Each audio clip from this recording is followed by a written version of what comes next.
We are in Uptown Yucaipa today, right on Yucaipa Boulevard in California, and I'm here with Paul Toomey, the Community Development Director. Yes, sir. Thank you for coming up. So tell me, why are we here today? The Yucaipa Music and Arts Festival, the second annual Yucaipa and Music and Arts Festival. Now, we don't normally do events for Inland Empire Explorer, but this is kind of a unique thing. It's involved the entire community, and it's kind of the kickoff to what you're doing throughout the rest of the year. So start us off with this festival, and then we'll get into the other events. It is a kickoff to many events that occur through the rest of our event season. The Music Fest is one that we started last year as a result of the work we've done in the Uptown. The revitalization of this heart of Yucaipa really started to sense that this is more of a park setting, so let's actually have events in the middle of our town.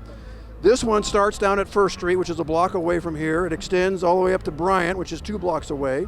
A block that direction where the Kids Zone and Carnival is, and then a block, actually 2 blocks this direction with the main stage. So we're covering a lot of Uptown Yucaipa. We had about 20,000 folks here last year. We're expecting a little more through the weekend this year as well. Now, is this typically a weekend event or Friday, Saturday, Sunday? Last year it was just a 1-day event with the farmers market on the Friday. Years from now it will continue to be a 3-day event, the Friday, Saturday, and Sunday activity. No kidding. Now, how many participants do you expect out here this weekend? We're hoping to get about 30,000 attendees.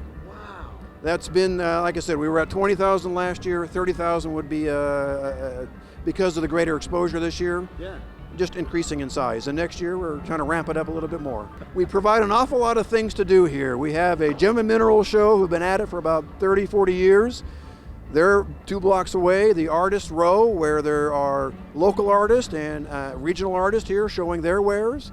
A youth stage where there's a band slam, a battle of garage bands working at who's going to be the best one. They're playing right now down there a block away. Tell us about some of the acts you've had here, in the past and currently. It's a funny thing about Yucaipa. We're feeling still like a small town. We're about 53,000 people or so, but for us in this region, it's still pretty small.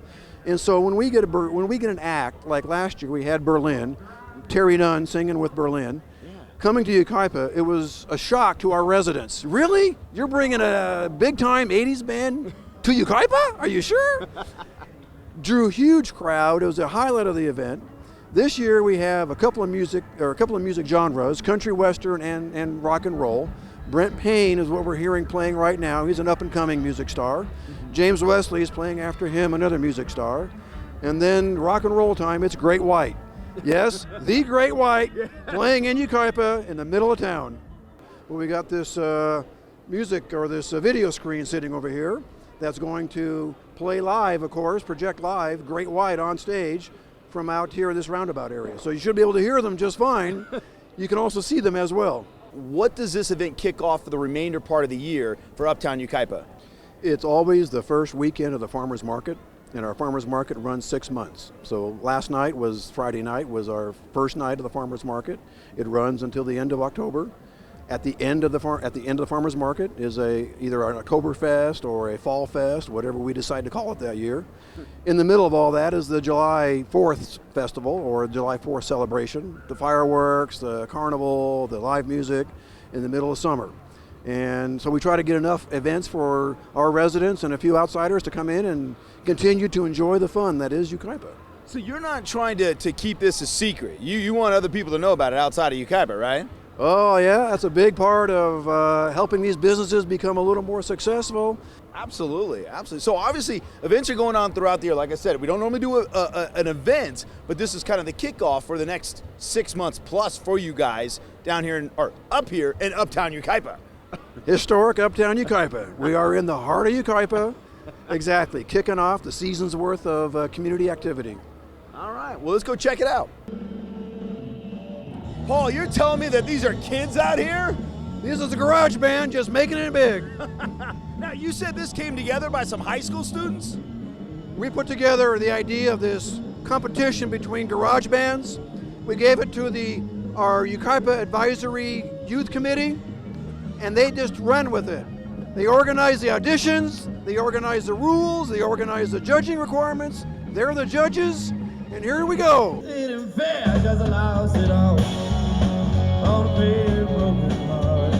Yeah, Well, Paul, we're standing in front of a pretty good-sized carnival going on here. Tell me a little bit about this. A lot of service organizations get together. The city kind of serves as the glue to put it all together, but the staffing, some of these things are just done by these organizational groups. In this case, this one's done by a partnership between the Lions Club and the Rotary Group. And so they're the ones selling the tickets, they're the ones contracting with the carnival provider, and then they get a share, they're splitting the revenue with the city. So they get money for their organization, the city gets the revenue to help continue to fund the event. Now, what other community programs are involved out here today? Well, there's another group is the Historical Society. They have displays, they look for donations. The Vision Quest group, they're the ones managing the Artist Row, and there's vendor booths that support their funding as well. The Chamber of Commerce, of course, is always involved in business activities. They're managing the farmers market. They manage all the vendors we see here in town. I'm curious about how many vendors are we talking about on the boulevard for this event? There's about 110 vendors on the boulevard. There's another 20 food vendors on California Street, another 30 vendors down Artist Row. So what's that, about 150 vendors total here today? And then throughout the year, when you have other events out here in Uptown on the boulevard, about how many vendors are we talking about then? The farmers market usually has between 60 and 80 vendors just on this half of Yucaipa Boulevard, Uptown. So, Paul, if people want to know more about what's going on in the city of Yucaipa with regards to this event or farmers markets or the October, whatever events you have going on throughout the year, is there a website and address they can go to? Yucaipa.org is the city of Yucaipa's webpage. We have links to YucaipaMusicFest.org, which is our page just for the Music Fest. The Chamber of Commerce has a link, of course, to their farmers market webpage. And so if you're a vendor, if you're just a willing participant, you can find plenty of information about where these things and when they happen every season here. Well, Paul, thank you very much for having us out here. This is incredible and obviously a very unique event here in the Inland Empire and to Yucaipa, and it's only the kickoff to what's to come here in Uptown Yucaipa.